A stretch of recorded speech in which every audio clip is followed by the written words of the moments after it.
బట్టతలతో బాధపడుతున్నారా? ఆధునితనమైన పద్ధతిలో hair transplantation చేయబడును. Face clinic, Hyderabad. నమస్తే, వెల్కమ్ టు సుమన్ టీవీ. నేను మీ సాయి. ఏపీ ఎన్నికలలో అన్ని పార్టీలు ప్రచార పర్వంలో కొనసాగుతుండగా తాజాగా ఈ ప్రచార పర్వంలోకి ఫుల్ టైమ్గా రంగంలోకి దిగారు బాలకృష్ణ. సో బాలయ్య బస్ యాత్ర ద్వారా రంగంలోకి దిగి అన్ని నియోజకవర్గాల ప్రచారం చేసేందుకు ఆయన రంగంలోకి దిగుతున్నారు. హిందూపురమే కాకుండా చుట్టుపక్కల ఉన్నటువంటి ముఖ్యమైనటువంటి నియోజకవర్గాలపైన కూడా కాన్సన్ట్రేషన్ చేశారు. ఈ సందర్భంగా బాలకృష్ణ ప్రచారం ఏ విధంగా ఉండబోతుంది, బాలకృష్ణ ప్రచారంలో అనుసరించేటువంటి వ్యూహాలు ఏ విధంగా ఉండబోతున్నాయో మాట్లాడదాం. మనతో పాటు అనలిస్ట్ చంద్ర శ్రీనివాస్ గారు ఉన్నారు. సార్ నమస్తే. నమస్కారం. సో ఒకవైపు చంద్రబాబు, ఒకవైపు పవన్ కళ్యాణ్ ప్రచార పర్వాన్ని కొనసాగిస్తున్నటువంటి సందర్భాన్ని చూస్తున్నాం. ఇప్పుడు మరొక దిశగా బాలకృష్ణ కూడా ప్రచారాన్ని మొదలు పెట్టబోతున్నారు. బస్సు యాత్ర ద్వారా దూసుకెళ్లబోతున్నారు. ఏ విధంగా ఉండబోతుంది బాలయ్య ప్రభావం? డెఫినెట్గా అండి, బాలయ్య గారికి విశేష ప్రజాదరణ, ఒక మాస్ హీరోగా ఉంది. అదే కాకుండా ఆయన ఇంట్లో చాలామంది వాళ్ళ బావగారు ఇప్పుడు ముఖ్యమంత్రి రేసులో ఉంటున్నట్టు చంద్రబాబు నాయుడు గారు ఎమ్మెల్యేగా కుప్పం పోటీ చేస్తాడు. తర్వాత పురంధేశ్వరి గారు చూసాం రాజమండ్రి ఎంపీగా. తర్వాత చిన్నల్లుడు, పెద్దల్లుడు మనం చూసాం. పెద్దల్లుడు మంగళగిరి పోటీ చేయబోతున్నాడు, చిన్నల్లుడు విశాఖపట్నం ఎంపీగా. ఆయన ఉత్తరాంధ్ర నుంచి ప్రచారం కూడా చేస్తారంటున్నారు. ఆయనకి విశేష ప్రజాదరణ ఉన్నమాట వాస్తవం. ఆ విధంగా అభ్యర్థుల్ని నాట్ ఓన్లీ ఈ యొక్క టీడీపీ అభ్యర్థులు కాకుండా జనసేనని, బీజేపీని అన్ని కూటమి అభ్యర్థులు గెలిపించుకోవాల్సిన బాధ్యత ఉన్నది. ఇక్కడ ఈ కూటమిలో ఉన్న సెలబ్రిటీస్ ఎవరున్నారు? ముఖ్యంగా పవన్ కళ్యాణ్ గారు కావచ్చు, బాలకృష్ణ గారు కావచ్చు. అదేవిధంగా ఒకవైపు లోకేష్ మీరు అన్నట్టుగా ఆయన వంతు ఆయన పాత్ర పోషిస్తున్నాడు. ఇప్పుడు కామన్గా పురంధేశ్వరి గారు, పవన్ కళ్యాణ్ గారు, చంద్రబాబు గారు వారాహి యాత్రలో మనం చూస్తాం. నిడదవోలు కావచ్చు, తణుకు కావచ్చు, వాళ్ళు పాల్గొంటాం. ఇది మొత్తం 3 వైపులుగా ఉత్తరాంధ్ర, రాయలసీమ, కోస్తా ప్రభావితం ఎక్కువగా ఉండే అవకాశం. మీరు అన్నట్టు హిందూపురంలో మళ్ళా నిలబడుతున్నాడు ఆయన. అక్కడ రాయలసీమలోనే ఆయన ప్రభావం ఎక్కువగా ఏంటంటే హిందూపురం పరిసరాల్లో మొదటి నుంచి టీడీపీకి ఎన్టీ రామారావు అభిమానులు ఎక్కువ ఉన్నారు. కంచుకోటలో ఉంది. దాంతోపాటు అప్ టు తిరుపతి వరకు, నెల్లూరు దాకా ప్రచారం చేసే అవకాశం ఉంది. ఇకపోతే ముఖ్యంగా గుంటూరు, కోస్తా జిల్లాలో విశేష ప్రజాదరణ. పవన్ కళ్యాణ్ గారికి ఎంత అభిమానులు ఉన్నారు, అట్లనే బాలకృష్ణ గారికి కూడా ఉన్నారు. ఆ విధంగా అక్కడ గుంటూరు ఎంపీ స్థానం నుంచి ఎమ్మెల్యే స్థానాల్లో అక్కడ కూడా ప్రచారం చేయొచ్చు. ఇకపోతే విశాఖపట్నం నుంచి ఉత్తరాంధ్రలో చాలా కీలకమైంది ఏంటంటే శ్రీకాకుళం, విజయనగరం, విశాఖపట్నం. శ్రీకాకుళం మొదటి మనం చూసాం, రామ్మోహన్ నాయుడు గారు ఉన్నారు, అంతకుముందు ఎర్రవ నాయుడు, అచ్చెన్నాయుడు వీళ్ళంతా ఉన్నారు. అది కంచుకోట లాంటిది ఒకప్పుడు. ఆ తర్వాత దాన్ని వైసీపీ చేజెక్కించుకుంది. ఇప్పుడు మరలా దాని మీద కాన్సన్ట్రేషన్ కూటమి చేస్తుంది. ఇప్పుడు కూటమిలో ఉన్నటువంటి కొన్ని నియోజకవర్గాల్లో ఉన్నటువంటి అసంతృప్తులు, సమన్వయ లోపాన్ని మనం చూస్తున్నాం. బాలయ్య ఎంట్రీతో ఆ నియోజకవర్గాల్లో ప్రచారం కొనసాగిస్తున్నటువంటి సందర్భంలో వాటన్నిటినీ కూడా సద్దుమణిగించేలాగా బాలయ్య చొరవ చూపించేటువంటి అవకాశం ఉంది. డెఫినెట్గా అంటే చొరవ ఎంతవరకు చూపించగలరు అంటే అధినేతలు చూసుకుంటారు. ఈయన ప్రభావం ఎట్లా ఉంటుందంటే బాలకృష్ణ చూసే అభిమానులు ఉంటారు, ఆయన మాస్ డైలాగులు అట్రాక్టివ్ అయ్యి ఉంటారు కాబట్టి ఆయన్ని ఆదరించే వాళ్ళు ఉంటారు. ఎన్టీ రామారావు గారి కుమారుడిగా ఆయన మాస్ డైలాగులు మన సినిమాల్లో ఏ విధంగా వెళ్ళగొడతారో మనకు తెలుసు. కాబట్టి ఆ విధంగా ఒకవైపు పోలరైజేషన్, ఓటు ట్రాన్స్ఫర్మేషన్ అయ్యడానికి బాలకృష్ణ ఒక అస్త్రంలాగా ఉపయోగపడతారు.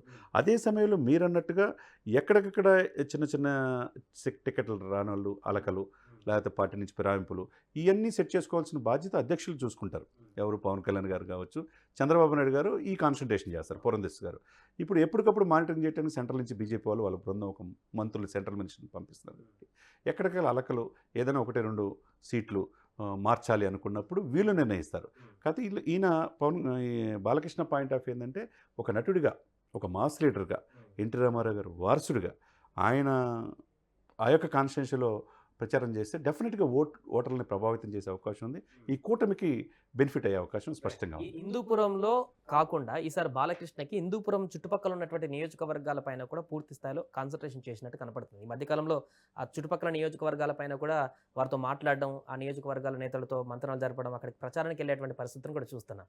అంటే ఎక్కువ ఫోకస్ పక్క నియోజకవర్గాలపైన కూడా చేసినట్టు చెప్పుకోవచ్చు. ఎందుకంటే నగిరి పక్కన మంత్రి రోజా కూడా నిలబడుతున్నటువంటి నియోజకవర్గం ఉంది. ఈ ప్రభావం అంతా కూడా బాలకృష్ణ పనిచేస్తుంది. డెఫినెట్గా ఉంటుందండి. ఎందుకంటే గాలి ముద్దుకృష్ణారెడ్డి గారి తనయుడు అక్కడ పోటీ చేస్తున్నాడు. మీరున్నట్టు ఇకపోతే ఇక్కడ పరిటాల ఫ్యామిలీ మొదటి నుంచి ఎన్టీ రామారావు గారు ఫ్యామిలీకి అండదండగా ఉన్నారు టీడీపీకి.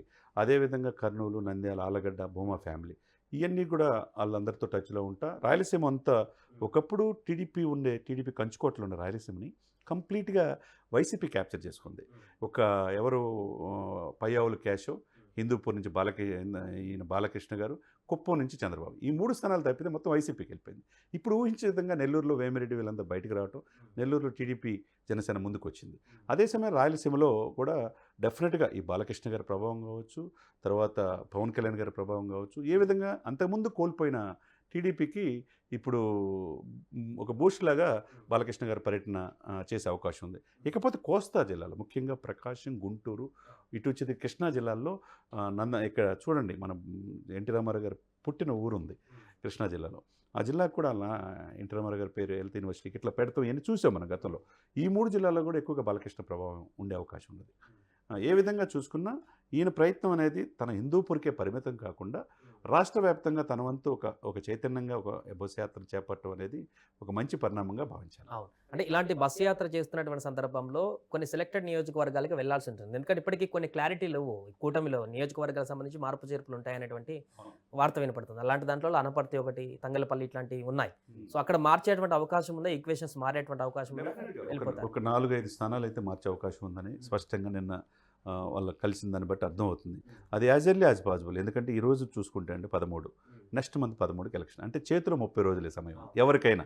దేశవ్యాప్తంగా ఎలక్షన్ 30 రోజులే, June 4th రిజల్ట్. కాబట్టి యాజ్ ఎర్లీ యాజ్ పాసిబుల్ ఇక 4-5 సీట్లని ఒక అటు ఇటు బీజేపీ నుంచి టీడీపీ కావచ్చు, టీడీపీ నుంచి బీజేపీ కావచ్చు, లేకపోతే జనసేన నుంచి కావచ్చు, ఈ కూటమిలో ఒక్కొక్కరు అండర్స్టాండింగ్తో ఇక 2-3 రోజుల్లో అది మార్చే అవకాశం స్పష్టంగా ఉంది. కాబట్టి అది కూడా చిన్న చిన్న ఏదైతే అసమ్మతులు, బాధపడే టికెట్ రానళ్ళు వేరే పార్టీలు చూసే అవకాశం ఉంటుంది. వీళ్ళందరినీ బుజ్జగించే పర్వం ఒకవైపు కొనసాగుతూనే ఇక చూడండి, నిన్న మీటింగ్లో ఆల్రెడీ చంద్రబాబు నాయుడుతో కలిశారు పురంధేశ్వరి గారు, పవన్ కళ్యాణ్ గారు. అది అయిపోయిన తర్వాత ఎమ్మటే తిరుపతి వెళ్ళిపోయారు. తిరుపతిలో ఏంటంటే అక్కడ అరణ్య శ్రీనివాసులు చిత్తూరు నుంచి వైసీపీ నుంచి వచ్చి తిరుపతి పోటీ చేసి అక్కడ పెద్ద ఇష్యూగా ఉంటుంది, అభ్యర్థి పట్ల సానుకూలంగా లేదనేది. టీడీపీ వాళ్ళు అందరూ కలిసి మూకమ్మడిగా 3 పార్టీలు కలిసి మీటింగ్ పెట్టి పవన్ కళ్యాణ్ గారు అభ్యర్థికి పూర్తిగా సహకరించండి అని చెప్పాడు. అప్పుడు సమస్య సాల్వ్ అయిపోద్ది. అంటే ఈ అసమ్మతి లేకుండా ఒకవైపు ప్రచారం చేసుకుంటున్నారు, ఒకవైపు బస్సు యాత్ర మీరన్నట్టు చేసుకుంటూ ఉన్నారు. ఎక్కడైతే చిన్న చిన్న అసమ్మతులు ఉన్నాయో డైరెక్ట్గా నాయకులే దిగి, ఎందుకంటే సెట్ చేసుకోవాలా, ఎందుకంటే టైం లేదు కాబట్టి 30 రోజుల చేతులు టైం ఉన్నప్పుడు డెఫినెట్గా ఇది చేసుకోవాల్సిన అవసరం ఉన్నదన్నమాట. సో మొత్తానికి అది బాలకృష్ణ బస్సు యాత్రతో ఏపీలో ప్రచార పర్వంలో మరొక మైలురాయికి చేరిందని చెప్పుకోవచ్చు టీడీపీ నుంచి. సో ముఖ్యంగా ఉత్తరాంధ్ర జిల్లాలో ఉన్నటువంటి కొన్ని నియోజకవర్గాలపైన స్పెషల్ ఫోకస్ పెట్టినట్టుగా తెలుస్తుంది బాలకృష్ణ ప్రచారంతో. ఎన్నికల ప్రచారంలో ఎలాంటి డైలాగ్స్ వదులుతారు, ప్రచారంలో ఇంకా ఆయన ఎలాంటి అంశాలని ప్రస్తావనకు తీసుకువస్తారనేది చూడాల్సిన అవసరం ఉంది. సుమన్ టీవీలో మీ పర్సనల్ అండ్ బిజినెస్ ప్రమోషన్స్ కోసం కింది నెంబర్కి కాంటాక్ట్ చేయండి.